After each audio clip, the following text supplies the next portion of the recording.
Assalamu alaikum students. This is your mathematics instructor. Today we are going to start chapter number 2. Chapter number 2 का नाम है real and complex number. इस chapter में दो बड़ी important चीजें हमारी चलेंगी. सबसे पहले हम बात करेंगे रियल नंबर्स क्या होते हैं और सेकंड वन हम डिस्कस करेंगे what is meant by complex numbers. तो सबसे पहले रियल नंबर्स का इंट्रोडक्शन देखते हैं. कुछ हम इंट्रोडक्शन की बात करेंगे and then we will move to exercise 2.1. Start करते हैं सबसे पहले about real numbers. Real numbers को अंडरस्टैंड करने के लिए सबसे पहले कुछ बेसिक सेट्स की बात करेंगे और फिर हम देखेंगे रियल नंबर क्या होते हैं. सबसे पहले हमारे पास है नेचुरल नंबर्स. देखिए नेचुरल नंबर सिंपल काउंटिंग के तौर पे इस्तेमाल होते हैं. ये आपके सामने सेट लिखा भी हुआ है 1 2 3 and so on. So these are called natural numbers. आपकी बुक की वर्डिंग सामने कोट कर रहा हूं. The numbers 1 2 3 and so on which are used for counting, यानी जो काउंटिंग में इस्तेमाल होते हैं ऑब्जेक्ट्स के लिए, दे आर नेचुरल नंबर्स. या इनको पॉजिटिव इंटीजर्स भी कहा जाता है, याद रखिएगा. पॉजिटिव इंटीजर्स क्योंकि इसमें कोई नेगेटिव नंबर नहीं होता नेचुरल नंबर्स में. ठीक है. और normally set of natural numbers को हम डिनोट करते हैं कैपिटल एन के साथ. ठीक है. So this is the natural number 1 2 3 and so on. So ये सबसे पहले हमने एक बेसिक सेट पढ़ा है. It's a natural number. इसी तरह हम इससे नेक्स्ट बात करेंगे. अगर इसी नेचुरल नंबर के अंदर हम जीरो को इंक्लूड कर दें तो वो आपके पास बन जाता है होल नंबर. जैसे आपके सामने ये एक सेट है, इसमें सिर्फ एक जीरो एडिशनल आ रहा है, बाकी वही नेचुरल नंबर्स हैं. बट अब इस सेट को हम क्या बोलेंगे? Whole number and it is denoted by capital W. So we can say if we include zero in the set of natural numbers, so we can say the resulting set is the set of whole numbers. ठीक है. तो ये अभी तक हमने दो sets की बात कर ली. Number one natural and number two whole numbers. Now we will move to next set जो हमारे पास क्या है? इंटीजर्स. इंटीजर्स क्या होते हैं? इसमें पॉजिटिव नेचुरल नंबर भी आ जाते हैं और नेगेटिव नंबर्स भी आ जाते हैं. नेगेटिव को नेचुरल नहीं कहा जाता. ठीक है. सो बहरहाल आपके सामने एक सेट है जिसमें आपको पॉजिटिव नंबर्स भी नजर आ रहे हैं 0 1 2 3. जीरो तो बेसिकली कोई साइन नहीं होता, 1 2 3. और दूसरी साइड पे नेगेटिव नंबर्स भी नजर आ रहे हैं -1 -2 -3 अप टू सो ऑन. दोनों तरफ ये इनफाइनाइटली कंटिन्यू है. सो इस तरह के सेट को कहा जाता है इंटीजर्स, जिसमें पॉजिटिव और नेगेटिव दोनों इंटीजर्स आ रहे हैं और जीरो भी आ रहा है. इसको कंबाइंड फॉर्म में यूं भी लिखा जा सकता है 0 +-1 +-2 +-3 +-4 and so on. This is called integers and this is denoted by capital Z. ठीक है. कोई भी सेट लिखना हो उसको नॉर्मली हम मिडल ब्रैकेट्स, ये जो आपके सामने हैं, इनमें बना के रखते हैं.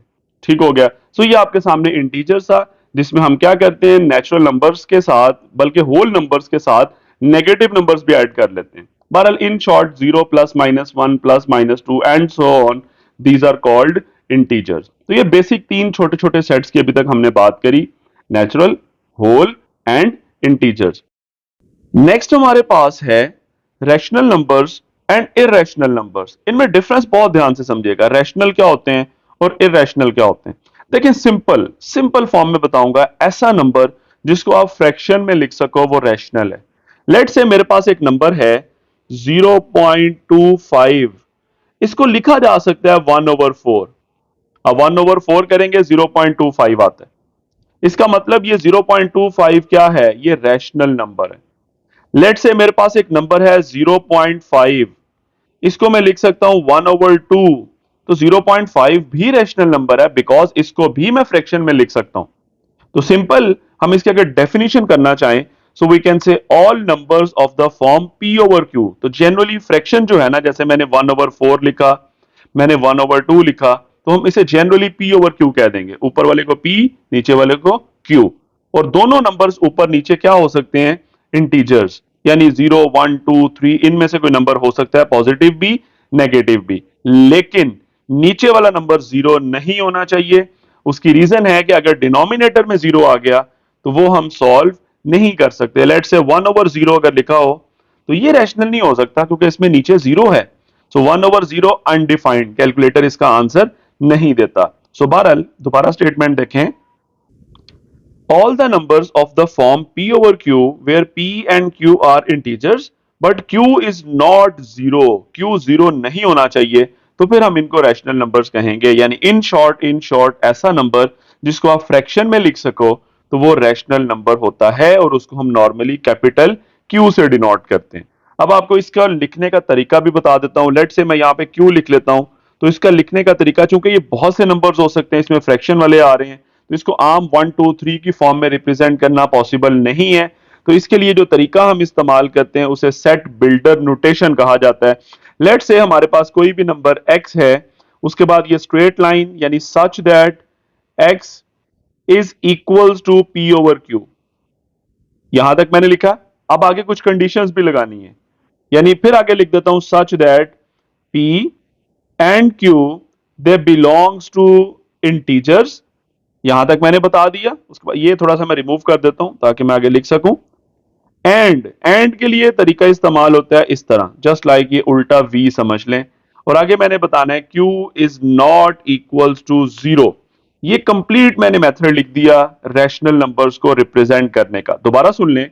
सबसे पहले मैंने कहा x such that x equals to p over q, यानी x किसके इक्वल है, p ओवर q के। और साथ ही मैंने बता दिया p q का ताल्लुक किसके साथ है, इंटीजर्स के साथ।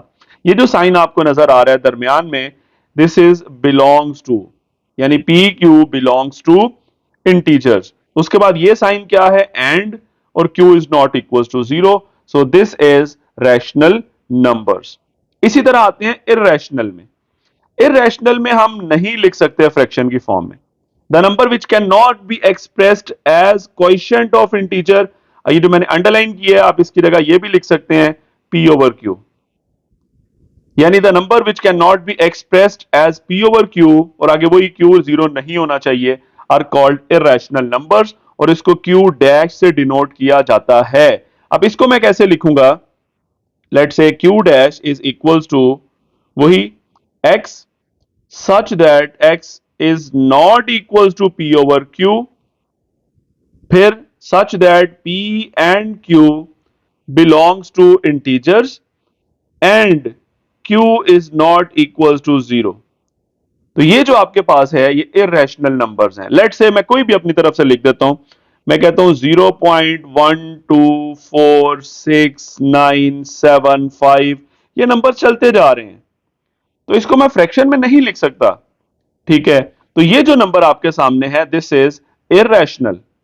इसी तरह आपके सामने कुछ एग्जांपल्स हैं जिसमें आपके पास अंडर रूट 2 आ रहा है। अंडर रूट 2 सॉल्व करेंगे 1.4 के बाद डिफरेंट डिजिट्स आ रहे हैं, this can not be written in the form of p over q यानी फ्रैक्शन।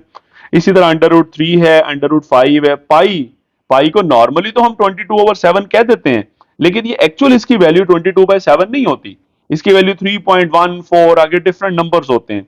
इसी तरह ये e, ठीक है, इसकी वैल्यू भी डिफरेंट डिजिट्स होते हैं डेसिमल के बाद।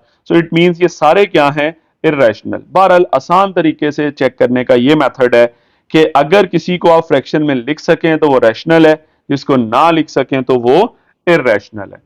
ठीक है, और अगर हम रैशनल और इर्रेशनल को इकट्ठा कर दें तो वो बनते हैं रियल नंबर्स। जो हमारा ये चैप्टर का नाम था ना, पहला हिस्सा रियल नंबर्स का, तो ये डेफिनेशन आपके सामने, द यूनियन यानी कंबाइन कर दें of the set of rational numbers and irrational numbers is known as real numbers, और it can be denoted by capital R, और ये लिख भी दिया R is equal to capital Q यानी रैशनल नंबर्स, और उसके बाद यू लिखा हुआ है छोटा सा यानी यूनियन, और क्यू डैश यानी irrational numbers. So we can say the combined result of rational and irrational उसको बोला जाता है रियल नंबर्स। ठीक हो गया। तो अब थोड़ा सा रैशनल के बारे में एक दो और चीजें आपकी बुक के अकॉर्डिंग मैं टाइप्स शेयर कर रहा हूं, ये आपके सामने क्या टाइप्स हैं जरा देखें। सबसे पहले रैशनल नंबर्स के बारे में, the decimal representation of the, basically आपके पास क्या है, नंबर्स दो तरह के होते हैं। नंबर वन आपके पास टर्मिनेटिंग, यानी जो डेसिमल के बाद एंड हो जाए, और नंबर टू रिकरिंग का मतलब है जो चलते जाएं, ठीक है, या लेकिन रिपीट हो रहे हो। रिकरिंग मतलब रिपीटेड फॉर्म में। सबसे पहले मैं आपके पास जो टाइप शेयर कर रहा हूं वो है टर्मिनेटिंग डेसिमल फ्रैक्शन। ये आपके सामने टर्मिनेटिंग का मतलब है जो डेसिमल के बाद एंड हो जाए, जैसे 0.4 है, तो जो डेसिमल के बाद लिमिटेड डिजिट्स होना उसको फ्रैक्शन में लाजमी लिखा जा सकता है, याद रखिएगा, तो वो रैशनल नंबर होगा हमेशा। So the decimal fraction in which there are finite यानी limited number of digits in its decimal part वो टर्मिनेटिंग डेसिमल फ्रैक्शन होता है और ये रैशनल नंबर्स होते हैं, ये भी याद रखिएगा, बिकॉज इस तरह के लिमिटेड नंबर्स को हम फ्रैक्शन में लिख सकते हैं। इसके अलावा अगर आपके पास टर्मिनेटिंग तो ना हो, नॉन टर्मिनेटिंग हो लेकिन रिकरिंग हो, मतलब रिपीटेड फॉर्म में आ रहे हो, जैसे 0.2222 चलता जा रहा है, इसको भी हम फ्रैक्शन में लिख सकते हैं 2/9। इसी तरह 0.363636 रिपीट हो रहा है, तो ये बेसिकली 4/11 बनता है। तो ये भी रैशनल नंबर्स हैं। याद रखिएगा, रैशनल नंबर्स की दो टाइप्स मैंने शेयर की हैं। ऐसे डेसिमल फॉर्म जिसमें डेसिमल के बाद लिमिटेड डिजिट्स हैं, वो भी रैशनल होते हैं, और ऐसी डेसिमल फॉर्म जिसमें डेसिमल के बाद हैं तो अनलिमिटेड लेकिन वो रिपीट हो रहे हैं, सो वो भी रैशनल होते हैं। सो द डेसिमल फ्रैक्शन यानी non terminating in which some digits are repeated again and again in the same order in the decimal part is called recurring decimal fraction. तो बहरहाल ये दो डेसिमल फ्रैक्शन की definition भी आपके सामने है। टर्मिनेटिंग का मतलब क्या होगा? जिसमें डेसिमल के बाद फाइनाइट नंबर्स हो। और रिकरिंग का मतलब क्या होगा? जिसमें डेसिमल के बाद डिजिट्स क्या हो? बार बार रिपीट हो रहे हो, लेकिन हो नॉन टर्मिनेटिंग, यानी वो एंड ना हो रहे हो लेकिन रिपीट होते जा रहे हो। तो ये दोनों आपके सामने जो स्क्रीन पे एग्जांपल्स हैं या दो टाइप्स हैं, ये दोनों रैशनल की हैं। लेकिन अगर आपके पास ये कैटेगरी आ जाए, non terminating and non recurring, let say मेरे पास एक नंबर है 0.1476294, इस तरह ये डिजिट्स डिफरेंट चल रहे हैं, लेकिन ये ना एंड हो रहे हैं और ना इनमें कोई रेपिटेशन आ रही है। तो ये बेसिकली क्या होते हैं? irrational numbers. These are non-terminating, non-repeating या non-recurring. So it may be noted that the decimal representation for the irrational number, क्या बोला उसने? Irrational numbers are neither terminating nor repeating in blocks. यानी ना वो end हो रहे हैं और ना ही वो बार बार आ रहे हैं। So इस तरह के बेसिकली क्या होते हैं? We can say the decimal form of the irrational numbers would continue forever. ये चलते रहते हैं digits and never begin to repeat the same block of digits. यानी वो बार बार रिपीट भी नहीं होते। So बहरहाल हम लोगों ने अभी तक 2.1 से पहले कुछ इंट्रोडक्शन की बात की है, जिसमें सबसे पहले natural numbers, whole numbers, integers, rational और इरेशनल नंबर्स की बड़ी डिटेल में बात की, और हमने रैशनल और इरेशनल को कंबाइन करके भी बात की कि उसको क्या बोलते हैं? Real numbers. अब मूव करते हैं एक्सरसाइज 2.1 पे। 2.1 का क्वेश्चन नंबर 1 हमारे सामने है। स्टेटमेंट है, identify which of the following are rational and irrational. आपने ये टोटल 5 to 6 पार्ट्स हैं, आपने बताना है कि कौन कौन से रैशनल हैं और कौन कौन से इरेशनल। लेट्स से मैं 1 की बात करता हूं। अगर मैं 1 को सॉल्व करूं तो ये बनता है √3 को जब आप कैलकुलेटर से सॉल्व करें तो 1.7320508077 डिफरेंट नंबर्स आ रहे हैं। तो ये ना तो डेसिमल के बाद रिपीट हो रहे हैं और ना ही एंड हो रहे हैं। ठीक है, तो बेसिकली आप इसको फ्रैक्शन में नहीं लिख सकते, तो ये क्या होगा? Basically irrational numbers. अगर हम √3 की बात करें तो यहां पे मैं कह सकता हूं कि it is basically irrational, this is irrational number. अगर आप 1/6 की बात करें तो दूसरा पार्ट है, मैं 1 को 6 पे अगर डिवाइड करूं तो ये आपके पास जो नंबर आएगा, दिस इज 0.1 के बाद 6 रिपीट होता जा रहा है। तो अगर रिपीटेड डिजिट्स हो तो हमने पढ़ा था वो है तो नॉन टर्मिनेटिंग लेकिन रिकरिंग आ रहे हैं, so this is we can say rational. So इसका मतलब ये हुआ कि 1/6 जो है इट्स अ रैशनल नंबर। इसी तरह पाई की वैल्यू अगर हम देखें तो 3.14 के बाद डिफरेंट वैल्यूज आ रही होती हैं। ठीक हो गया, अगर हम पाई की वैल्यू देखें तो ये बनती है 3.141592 6 एंड डिफरेंट डिजिट्स हैं। सो दिस इज इरेशनल, क्योंकि इसमें आपके पास डेसिमल के बाद जो हैं उसमें कोई रेपिटेशन भी नहीं आ रही और वो एंड भी नहीं हो रहे। इसी तरह 15/2 अगर मैं करूं तो सिंपली वो 7.5 आता है। तो ये हम क्या कहेंगे? It is a rational number, it is a rational. 7.25 वैसे ही आपको नजर आ रहा है, डेसिमल के बाद आपके पास लिमिटेड डिजिट्स हैं। ठीक है, ये टर्मिनेटिंग है, सो ये भी आपके पास रैशनल है। लेकिन अगर हम √29 को सॉल्व करें तो ये आपके पास फिर वही बात आ जाती है कि इसको हम फ्रैक्शन में नहीं लिख सकते, क्योंकि ये रिजल्ट बनता है 5.38516, आगे डिफरेंट डिजिट्स हैं, सो ये आपके पास क्या होगा, इर्रेशनल नंबर। सो इसका मतलब ये हुआ कि क्वेश्चन नंबर 1 बेसिकली इस तरह के आपके जस्ट एमसीक्यूज में चीजें आती हैं, ये कोई शॉर्ट क्वेश्चन या लॉन्ग तो है नहीं, तो आपने डायरेक्टली बताना होता है कि ये रैशनल है या इरेशनल। अगर शॉर्ट आ भी जाए तो आप सिंपली कह सकते हैं जैसे जस्ट लाइक फर्स्ट पार्ट √3, आप उसकी वैल्यू लिखें इक्वल के बाद और आगे बता दें इट इज इरेशनल नंबर। कोई रीजन या इस तरह की चीज एक्सप्लेन करने की जरूरत नहीं होती इस तरह के क्वेश्चन में। जस्ट ये छोटे छोटे क्वेश्चन थे, हमने डिसाइड कर लिया कौन से इरेशनल है और कौन से रैशनल है। रैशनल क्या होते हैं, जिसमें डेसिमल के बाद लिमिटेड डिजिट्स हो या जिसमें डेसिमल के बाद रिपीटेड डिजिट्स हो, और इरेशनल क्या होते हैं, जिसमें डेसिमल के बाद ना तो वो रिपीट हो रहे हो और ना ही वो लिमिटेड हो। ठीक हो गया। So this is totally about question number 1। Now move to question 2। Question number 2 के अंदर हमारे पास टोटल 6 पार्ट्स हैं और क्वेश्चन है convert the following fraction into decimal fraction. जैसे लेट से हमारे पास फर्स्ट पार्ट है 17 को 25 से डिवाइड करना है। अगर मैं कैलकुलेटर से डिवाइड करूं तो ये 0.68 आता है। ये तो जस्ट एमसीक्यू के पॉइंट ऑफ व्यू से कुछ टीचर्स डायरेक्टली यूं ही कह देते हैं कि आंसर लिख लें, लेकिन इसका एक तरीका डिवीजन के साथ भी है, हम वो भी कर लेते हैं।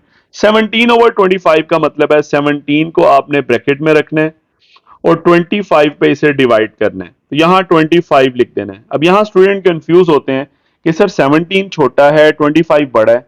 तो जब भी इस तरह की सिचुएशन आ जाए कि ब्रैकेट के बाहर वाला नंबर बड़ा हो अंदर वाला छोटा हो, तो आपने ऊपर एक डेसिमल लगा के यहां पे एक जीरो लगा देना है। यानी मैंने 170 बना दिया, ऊपर मैंने डेसिमल लगा दिया। अब 25 है, इसको किससे मल्टीप्लाई करूं कि 170 के करीब आंसर आएगा। तो अगर मैं 25 को 6 से मल्टीप्लाई करूं तो ये 150 आता है। और नीचे डिफरेंस कितना आ रहा है, नीचे डिफरेंस आपके पास आ रहा है दिस इज 20, दिस इज 20। अब फिर वही सिचुएशन आ गई कि 20 छोटा है 25 बड़ा है। अब आप डायरेक्टली यहां पे जीरो लगा दें, अब ऊपर डेसिमल लगाने की जरूरत नहीं है क्योंकि वो डेसिमल हम ऑलरेडी लगा चुके हैं। अब 200 बना।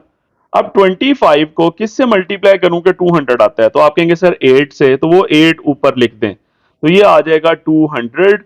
और नीचे आपका डिफरेंस कितना आ रहा है, जीरो। बेसिकली ये डिफरेंस होता है ना, 170 में से हमने 150 को माइनस किया था, तो यहां हमने माइनस किया है, यहां भी हमने माइनस किया है। ठीक हो गया।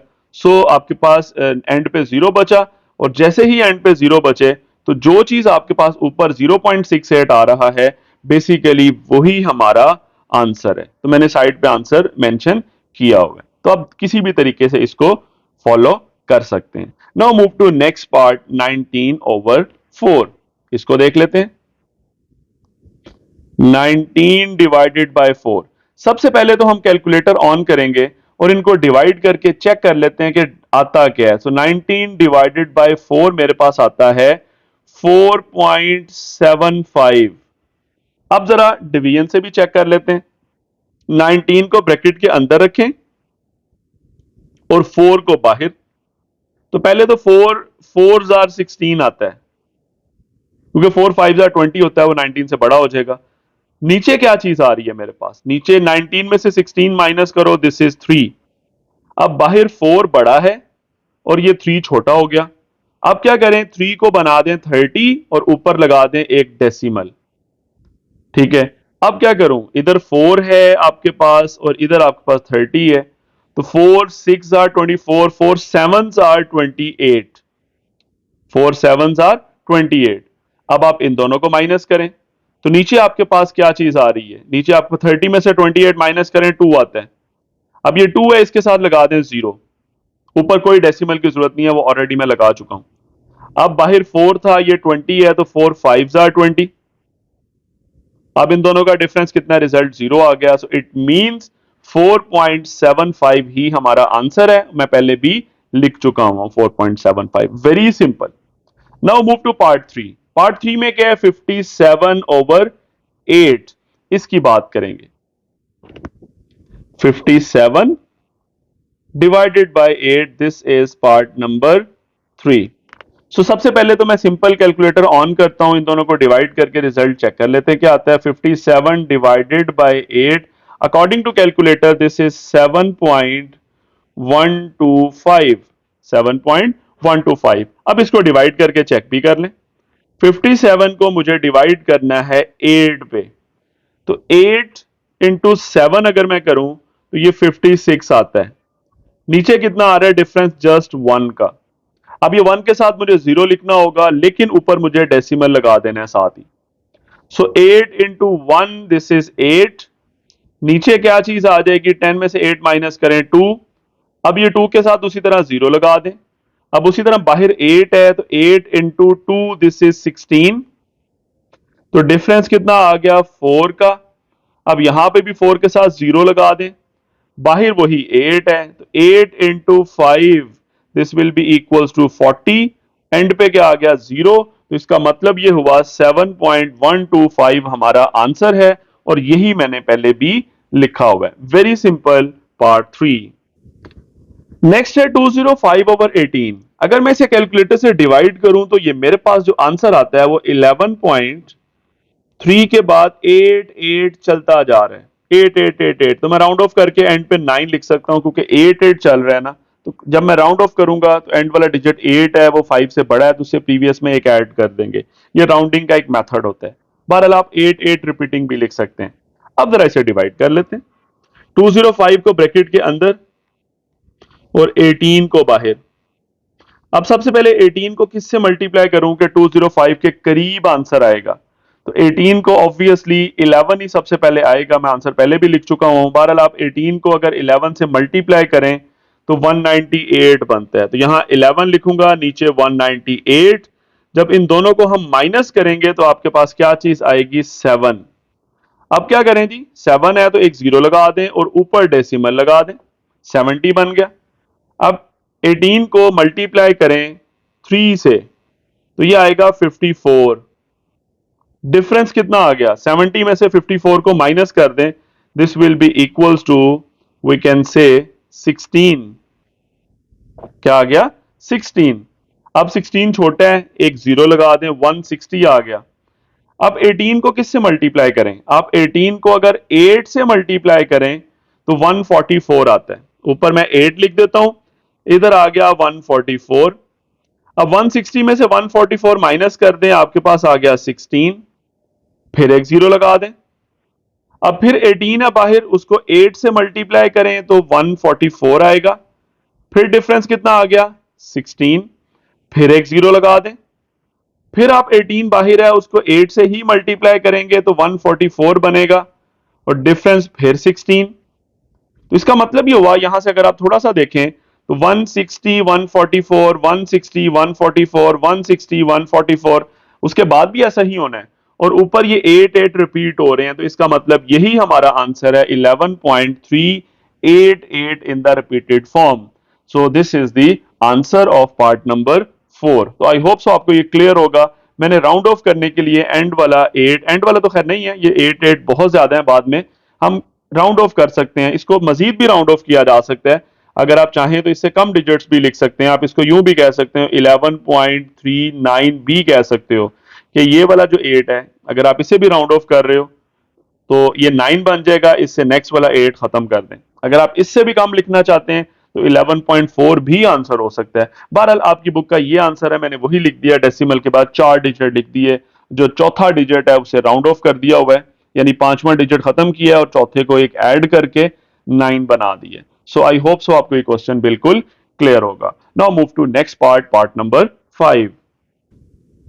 5/8, अगर आप इसे कैलकुलेटर से सॉल्व करें, दिस इज 0.625। अब इसे दूसरी तरह भी कर लेते हैं।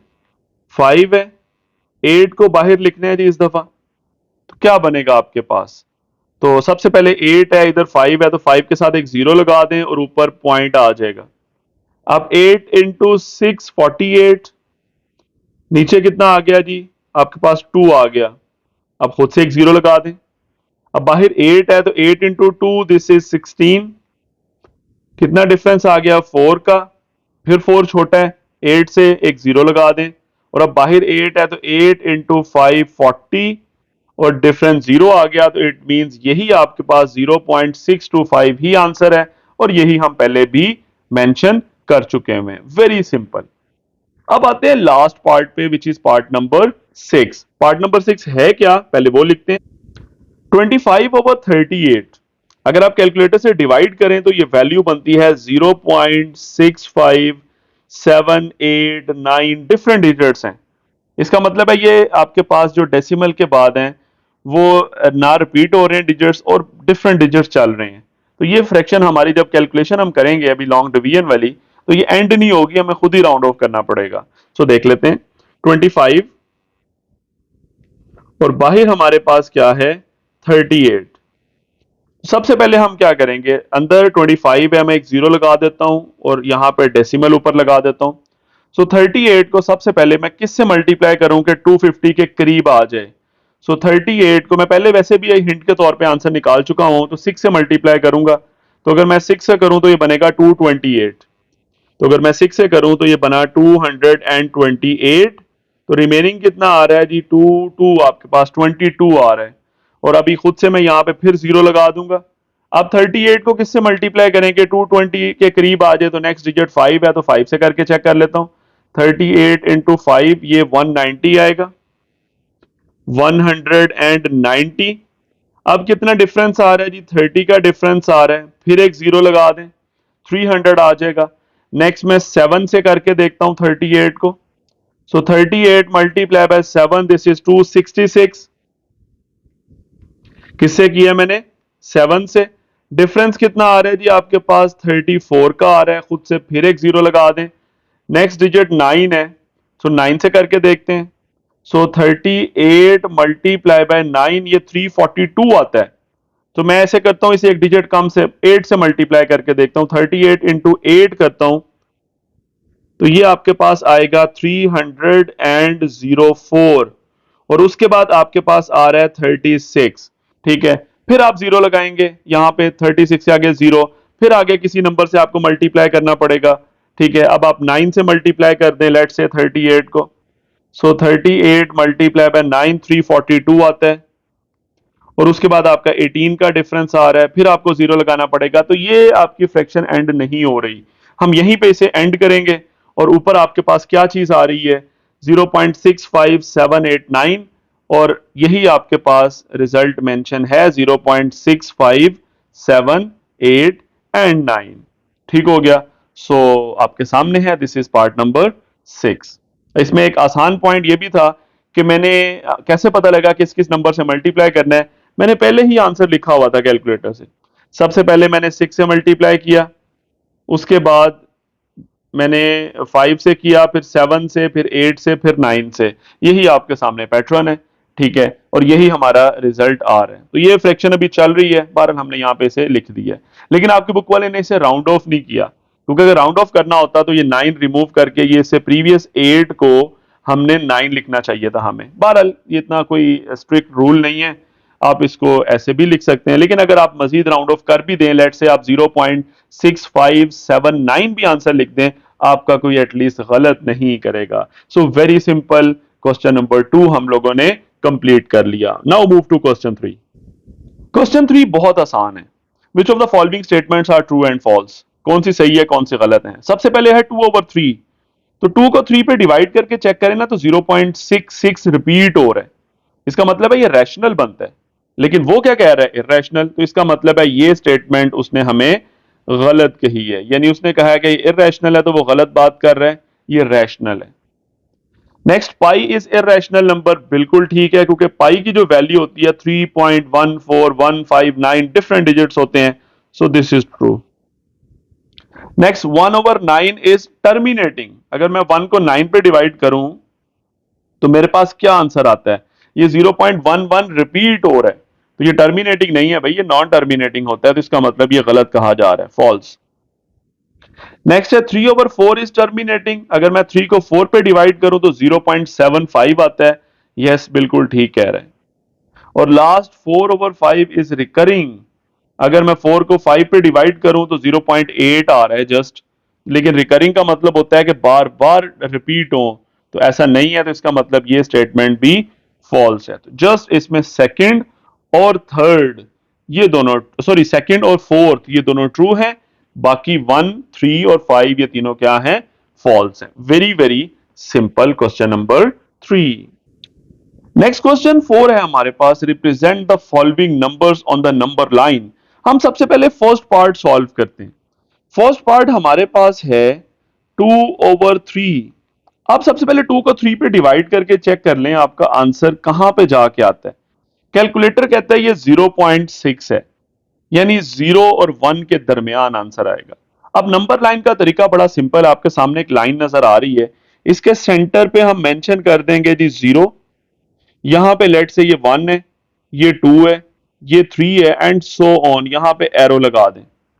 इसी तरह आप दूसरी साइड पे भी यही काम करें विद नेगेटिव। राइट साइड पे नेगेटिव नंबर -1, लेट से दिस इज -2 एंड -3, और इधर भी आप एरो लगा दें। तो एक साइड पे पॉजिटिव नंबर, दूसरी साइड पे नेगेटिव।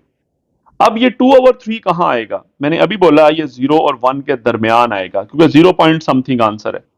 अब 0 और 1 के दरमियान कैसे लिखें? बहुत सिंपल, ये फ्रैक्शन है 2/3। आप क्या करें, जो डिनोमिनेटर है ना, यानी 3 जो है, उतने पार्ट्स बना लें 0 और 1 के दरमियान। लेट से this is the part number first, this is part number second, और तीसरा 1 पे जाके हो गया। यानी मैंने 0 और 1 के दरमियान 3 पार्ट्स बना लिए।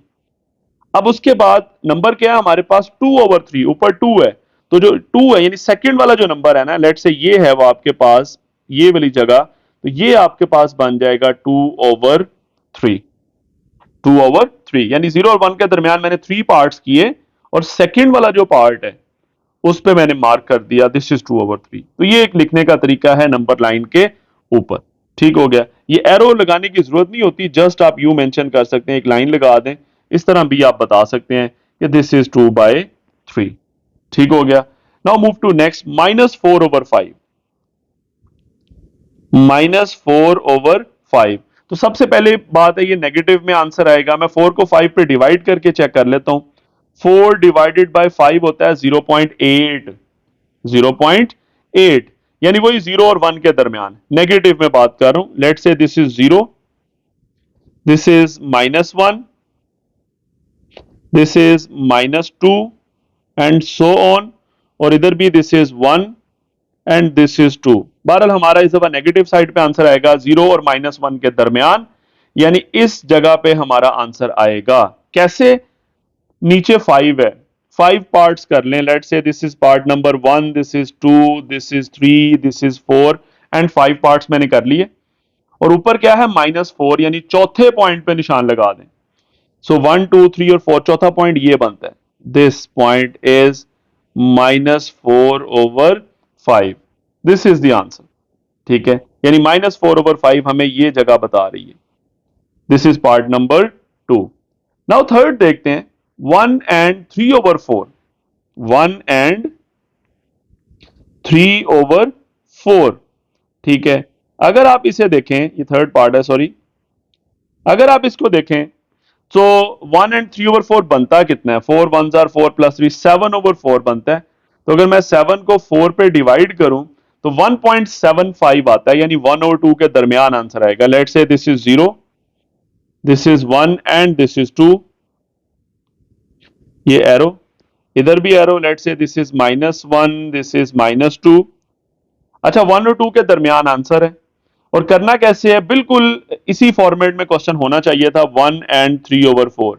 क्योंकि अगर ये 7/4 लिखा होता तब भी मुझे ब्रेक करके यूं करना पड़ना था, क्योंकि हम सिर्फ उसी फ्रैक्शन को नंबर लाइन में लिख सकते हैं जिसमें डिनोमिनेटर वाला नंबर आपको देखने में बड़ा लग रहा हो। जैसे फर्स्ट में 3 बड़ा था, यहां 5 है, यहां पर भी 4 है। ठीक है, तो 7/4 नहीं करना है, इसी तरह लिखना है 1 एंड 3/4। ठीक हो गया। अगर होता भी, लेट से आपके पास क्वेश्चन में होता है कि 7/4 है, तो मैं 7 को 4 पे डिवाइड करता, 4 1 आर 4, आगे 3। तो फिर लिखने का तरीका क्या होता है जी? सबसे पहले आप 1 लिखें और उसके बाद ये रिमाइंडर ओवर डिवाइजर, यानी 1 एंड 3/4, तो वही 3/4 आ जाना था। बहरहाल जी, अब हम इसको करते हैं। तो 1 और 2 के दरमियान आंसर मैंने बोला था। करना कैसे है? डिनोमिनेटर में 4 है, 4 पार्ट्स कर दें। This is first part, second part, third part and fourth part. 4 मैंने पार्ट कर दिए, और ऊपर क्या है? 3, यानी तीसरे पे आप निशान लगा दें, दिस इज थर्ड पार्ट, और यहां पे आपका आंसर बनता है 1 इंटू 3/4। Very simple. ठीक हो गया। पार्ट नंबर 4 में क्या है, -2 × 5/8, -2 × 5/8, दिस इज पार्ट नंबर 4। तो सबसे पहले ये देखते हैं बनता क्या है, माइनस को अलहदा रहने दें, बाकी सॉल्व करें। 8 × 2, 8 2 16 और ऊपर 5 ऐड होगा, 21/8 आ रहा है। ठीक है, ये माइनस अलहदा है, तो 21 को 8 पे डिवाइड करें तो ये आपके पास 2 पॉइंट समथिंग आता है, यानी 2 और 3 के दरमियान है माइनस में। अब लेट से दिस इज 0, ठीक हो गया, यहां पे मैं 0 लिख देता हूं। दिस इज माइनस, अच्छा ये 2 और 3 के दरमियान है, मैं लेफ्ट साइड पे थोड़ा सा ज्यादा रख लेता हूं जगह। लेट से this is 0, this is -1, this is -2 and this is -3, -3, -2, -1। इसी तरह इधर ये 1 है, आगे 2 होगा एंड सो ऑन। मैंने लेफ्ट साइड वाला ज्यादा प्रोमिनेंट रख लिया है। अच्छा, -2 और -3 के दरमियान है, कितने पार्ट्स करने हैं जी, 8 पार्ट्स करने होंगे हमें। अब लेट से ये दरमियान में यहाँ पे 4 पार्ट्स हो जाएंगे, दिस इज 1 2 3 4 कंप्लीट हो गए, 5 6 7 8 पार्ट्स कंप्लीट हो गए। मैंने 8 पार्ट्स कर लिए और ऊपर क्या चीज आ रही है, 5, तो फिफ्थ पार्ट पे निशान लगा दें, तो 1 2 3 4 और ये फिफ्थ पार्ट बनता है, यहां पे मैंने निशान लगा दिया, this number is -2 × 5/8, this is the answer of part number 4। Very simple. Part 5 में क्या है, 2 × 3/4, 2 × 3/4, तो ये 2 और 3 के दरमियान बनेगा। ठीक है, लेकिन हम देख लेते हैं कितना आता है, 4 2 8 + 3 11/4 बनता है ये, ऑब्वियसली 2 3 के दरमियान ही आना है, 2.75 है, 2 3 के दरमियान ही आएगा। तो let's say this is 0, this is 1, this is 2 and this is 3। सो 2 और 3 के दरमियान बना लेते हैं, इधर -1 -2 भी मेंशन कर लेते हैं, चलें। सो 2 और 3 के दरमियान डिनोमिनेटर कितना है, 4, तो 4 इसके पार्ट बना दें, 1 2 3 एंड 4, और तीसरे पे निशान लगा दें क्योंकि ऊपर 3 आ रहा है। सो ये आपके पास तीसरा पॉइंट है, तो यहां पे मैंने निशान लगा दिया। तो ये जो पॉइंट है बेसिकली मैं ऊपर एरो डाल देता हूं कि ये नंबर आपका बनता है 2 × 3/4, this is the answer of part number 5। Now last part जो थोड़ा सा डिफरेंट है, वो √5 है, 6 पार्ट। इसको कैसे करना है भाई, याद रखिएगा, इसके लिए थोड़ा सा मेथड चेंज मैं अडॉप्ट करूंगा। पहले मैं थोड़ा सा एक्सप्लेन कर दूं कि √5 के लिए ना आप राइट एंगल ट्राइंगल 2 मिनट के लिए सपोज करें। राइट एंगल ट्राइंगल क्या होती है, जिसमें एक एंगल 90 डिग्री होता है और इसमें हम पैथागोरस थ्योरम फॉर्मूला लगा सकते हैं।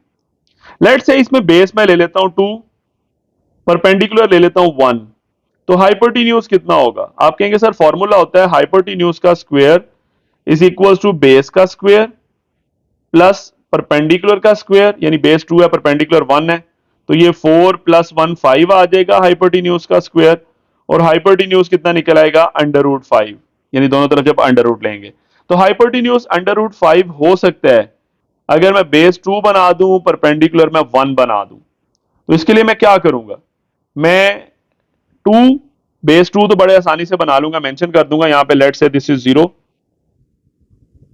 This is 1 and this is 2, ये आपके पास 2 आ गया, यानी ये 1 आ गया, ये 2 आ गया। इसी तरह इधर भी कर देते हैं, ये -1 आ गया, ये -2 आ गया, लेकिन ऊपर को 1 जाना है मुझे। ठीक है, बेस 2 बन गई है, 0 से लेकर 2 तक 2 आ गई, ऊपर मुझे जाना है 1, लेट से मैं ऊपर चला जाता हूं ये 1 तक, ये 1। ठीक है, यानी जितना 0 से 1 है उतना ही मैं वर्टिकल ऊपर चला गया, लेट से ये पॉइंट आ गया मेरे पास। अब आप क्या करें, ये 0 को इस पॉइंट से ज्वाइन कर दें, लेट से मैंने इस पॉइंट से ज्वाइन कर दिया ये, अब ये हाइपोटेन्यूज बन गया। अब आप क्या करें, कंपास लें और कंपास की नीडल को रखें 0 पे, और दूसरी नीडल या जहां पेंसिल होती है वो रख दें इस जगह पे। अब ये हाइट कितनी है, 1 है बेसिकली। जब आप ऐसा करेंगे, कंपास इतनी ओपन करें, तो टेकिंग पॉइंट O या 0 एज अ सेंटर, यहां पे एक आर्क लगा दें। इस तरह जब आप आर्क लगाते जाओगे, एक सर्कुलर पैटर्न में आर्क लगेगी, ठीक है, तो वो यहां से कहीं ना कहीं से गुजरेगी, वो जहां से गुजरेगी ना वो पॉइंट होगा √5, क्योंकि बेसिकली ये आर्क जो है ना, ये एक सर्कल बन रहा है। तो ये अगर मैं थोड़ा सा गौर से इसको देखूं, यहां से ये मैं लाइन कंप्लीट कर देता हूं। लेट से ये स्ट्रेट लाइन मैंने बना दी। ये लाइन की लेंथ कितनी है? √5। कैसे पता लगा? क्योंकि ये राइट एंगल ट्राइंगल बन रही है आपके सामने।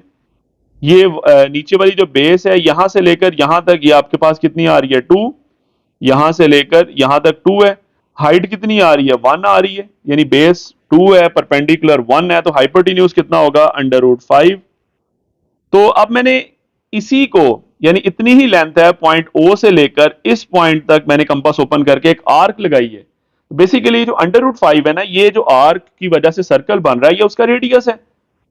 ठीक है, तो रेडियस क्या होता है? सेंटर से लेकर सर्कल के किसी भी पॉइंट तक का फासला। तो जितना बेसिकली ये डिस्टेंस आ रहा है ओ से लेकर यहां तक का, उतना ही ये डिस्टेंस होगा इस पॉइंट तक का। ठीक है, जहां से ये आर्क गुजरी है। तो इसका मतलब है ये जो पॉइंट है, बेसिकली दिस पॉइंट इज √5। तो ये तरीका होता है जब इस तरह का क्वेश्चन आ जाए, कोई भी अंडर रूट वाला फैक्टर आ जाए तो आप राइट एंगल ट्राइंगल बनाने की कोशिश करें और उसके बाद इस तरह आर्क लगा के वो पॉइंट ऑब्टेन कर सकते हैं। और अच्छा, ये 2 था, उसके बाद यहां पे मैं 3 लिख देता हूं। तो 2 और 3 के दरमियान आंसर है। और वैसे भी √5 आप कैलकुलेटर से लें तो 2 पॉइंट समथिंग ही आता है। So this is totally about question number 4। Next question 5 है, बड़ा सिंपल सा क्वेश्चन है। Give a rational numbers between 3/4 and 5/9। देखिए जी, दो नंबर्स के दरमियान वाला रैशनल नंबर बताना है ना, तो बड़ा आसान तरीका है, आप इनका एवरेज ले लें। जब भी दो नंबर्स का एवरेज लेंगे ना, तो आपके पास एग्जैक्टली मिडल टर्म आएगी। तो मैं यहां पे लिख देता हूं रैशनल नंबर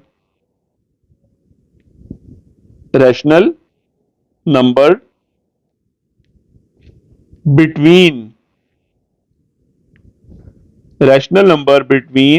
यहां पे लिख देता हूं 3/4 एंड 5/9। अगर आपने ये लिखना है इनके दरमियान रैशनल नंबर, तो आप इन दोनों को ऐड करें और 2 पे डिवाइड कर दें।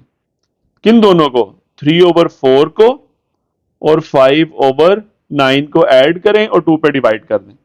ठीक है, अब 2 जो डिवाइड हो रहा है इसको मैं साइड पे लिख लेता हूं 1/2, और बाकी जो आपके पास है उनका एलसीएम ले लेते हैं। तो 4 और 9 का एलसीएम क्या बनेगा आपके पास? 9 इंटू 4, दिस इज 36। तो ये 4 उधर जाके 5 से मल्टीप्लाई होगा, 20 आ जाएगा। ये 9 इधर वाले 3 से मल्टीप्लाई होगा, 27 आ जाएगा प्लस। और जब आप इन दोनों को ऐड करेंगे ऊपर, तो 27 प्लस 20 47। और नीचे क्या चीज आ रही है? 36 है, और ये बाहर 2 मल्टीप्लाई भी हो रहा है इसके साथ। So this is 72।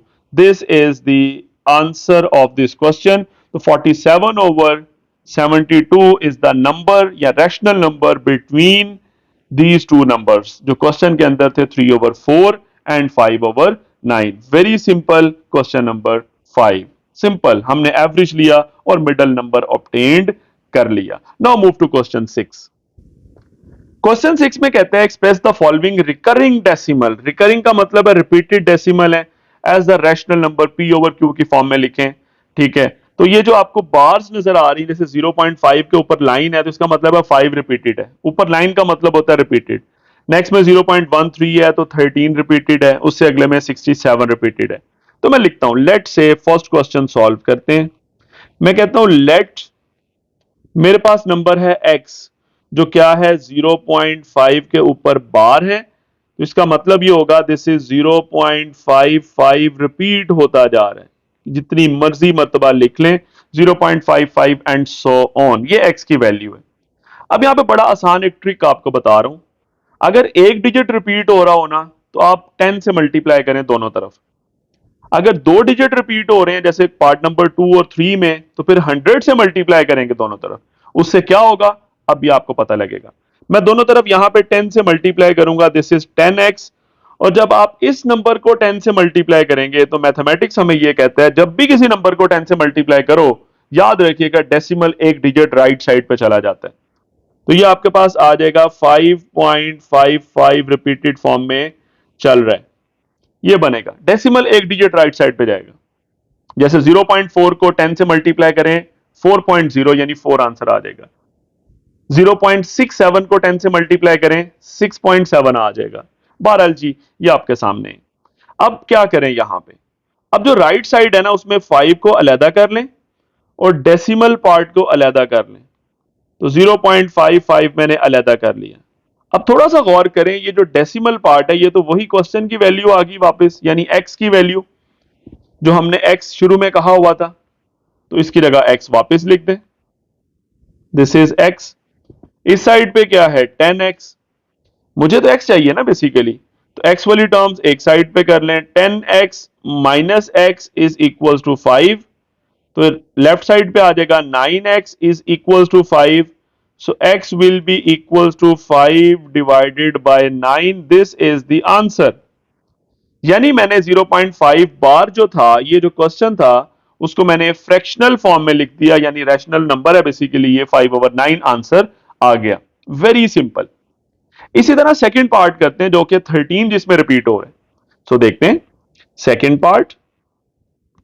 Let's say x is equal to 0.13 bar, तो ये बनेगा 0.131313 एंड सो ऑन, ये चलता जा रहा है। अब क्या करें, अब दोनों तरफ 100 से मल्टीप्लाई करें, क्योंकि 13 दो डिजिट है ना, मैंने डेसिमल दो डिजिट आगे लेके जाना है। तो इधर आ जाएगा 100x और इधर आ जाएगा 100 मल्टीप्लाई करेंगे तो ये बनेगा 13.1313। इस तरह करने का मुझे फायदा क्या होगा, जब मैं 13 को सेपरेट करूंगा बिल्कुल उसी तरह प्रीवियस क्वेश्चन की तरह, सो बाकी आ जाएगा 0.131313 एंड सो ऑन, और इस तरफ है 100x। अगर आप राइट साइड पे देखें तो ये डेसिमल वाला जो पार्ट है ये वही x की वैल्यू वापस आ चुकी है जो क्वेश्चन था हमारा, जिसको मैंने x सपोज किया हुआ था, तो इसकी जगह x लिख दें। सो this is 13 plus x 100x, तो x इधर आके माइनस हो जाएगा, 100x minus x will be equal to 13, तो 100x में से 1x माइनस हुए 99x will be equal to 13। So what is the value of x, आप कहेंगे सर 13 डिवाइडेड बाय 19। आप 13 को 99 है नीचे, 13 को 99 पे डिवाइड करेंगे, वही क्वेश्चन वाली 0.131313 चलता जाएगा। सो दिस इज द आंसर। तो यहां पे एक और हमें एक पैटर्न नजर आ रहा है कि अगर 0 पॉइंट के बाद कोई नंबर रिपीट हो रहा हो, जैसे ये था, तो इसका आंसर 5 ओवर क्या बना था 9। अगर दो डिजिट है तो ये 13 है तो इसके नीचे 99 आएगा। इसी तरह अगला क्वेश्चन 67 रिपीट हो रहा है, उसके नीचे भी 99 आएगा। अगर 3 डिजिट होते तो 999 नीचे आता। बहरहाल मैं तीसरा वाला कर रहा हूं, third part which is the last part of this exercise, और वो है 0 point, let say x is equal to 0.67 है, ऊपर है bar, it means this is 0.676767 and so on. अब क्या करें, दोनों तरफ 100 से मल्टीप्लाई करें ताकि 67 अलहदा हो सके, तो यहां बनेगा 67.676767 एंड सो ऑन। उसी तरह 67 को सेपरेट करें, बाकी बनेगा 0.676767, जितनी मर्जी दफा लिख सकते हैं आप। इस साइड पे है 100x, राइट साइड पे पॉइंट वाला हिस्सा देखें तो वही क्वेश्चन वाली टर्म वापस आ चुकी है x की वैल्यू, तो आप इसकी जगह वापस x लिख दें। ये 67 प्लस x, इधर क्या आ रहा है 100x, x इधर आके माइनस, और दूसरी तरफ क्या है 67, so this is 99x will be equals to 67, so x will be equals to 67 divided by 99। this is the answer of last part। Very simple. I hope so आपको ये questions बिल्कुल क्लियर होंगे। हमने 2.1 के तमाम क्वेश्चंस के तमाम parts को डिस्कस कर लिया इस वीडियो में। नेक्स्ट वीडियो में 2.2 की बात करेंगे। अल्लाह हाफिज।